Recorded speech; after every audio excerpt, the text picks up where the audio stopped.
Hello defence lovers. आज के top headlines कुछ इस प्रकार हैं।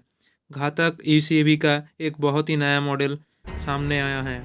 लॉकहीड मार्टिन का F-21 आईएफ के लिए खोल सकता है F-35 का रास्ता। एलएसी के तनाव चरम सीमा पे होने के बावजूद 12 अक्टूबर से ऑर्डिनेंस फैक्ट्री बोर्ड तैयार है हड़ताल पे जाने के लिए। भारत के बैलिस्टिक मिसाइल डिफेंस सिस्टम का फेज 1 2022 तक की जा सकती है तैनात। चीन की प्रोपागेंडा वीडियो में नजर आया पाकिस्तानी जवान।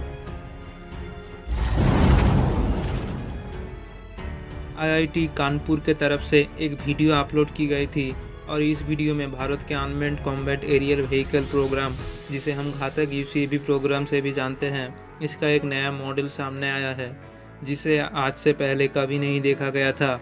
सूत्रों से जाना जाता है कि घातक यूसीएवी मॉडल का लैंडिंग गियर के साथ इसे देखा गया है। माना जाता है कि ये मॉडल घातक यूसीएवी के विकास का एक हिस्सा है।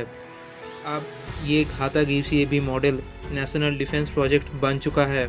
आगे आने वाले समय में इसमें प्राइवेट सेक्टर का पार्टिसिपेशन देखा जा सकता है।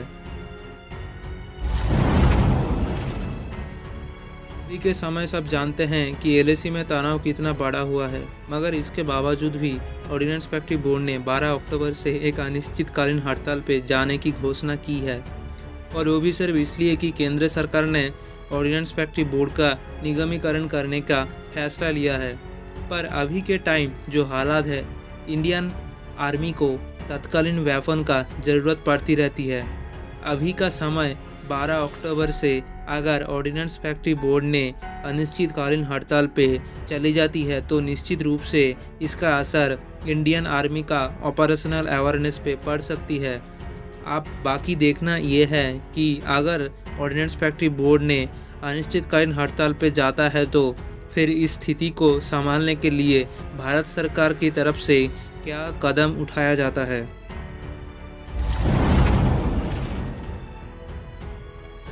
आज सुबह में लॉकहीड मार्टिन ने एक बार फिर से इंडियन एयरफोर्स के लिए अपना F-21 का बात किया है, जिसमें उन्होंने ये कहा है कि जो उन्होंने F-21 का प्रस्ताव किया था वो अभी भी जारी है।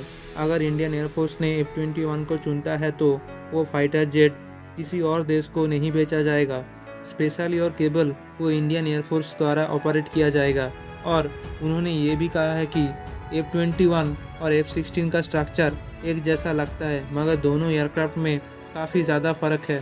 F-21 F-16 के मुकाबले काफ़ी ज़्यादा यूनिक कैपेबिलिटीज़ के साथ आता है।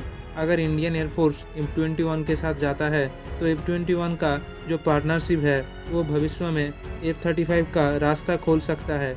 लेकिन इन सब के बावजूद हमारे ओपिनियन में आईयूएफ को ना F-21 का ज़रूरत है और ना ही F-35 का। तो फिर इन दोनों के साथ वो कितना अच्छा प्रस्ताव पास ना करे उसका कोई मतलब नहीं बनता।